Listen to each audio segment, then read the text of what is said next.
नमस्कार साथीहरु, सन्चै हुनुहुन्छ?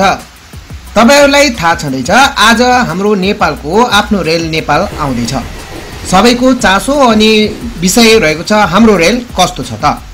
आउनुहोस् हेरौं हाम्रो रेल यस्तो छ। अहिले जनकपुर आउनको लागि नेपाली रेल जयनगर हुँदै अहिले सीमामा आइसकेको छ। लगभग अब हाम्रो नेपाली रेल जनकपुरमा आउने क्रममा रहेको छ। यसका फिचर्सहरु कस्ता छन् त?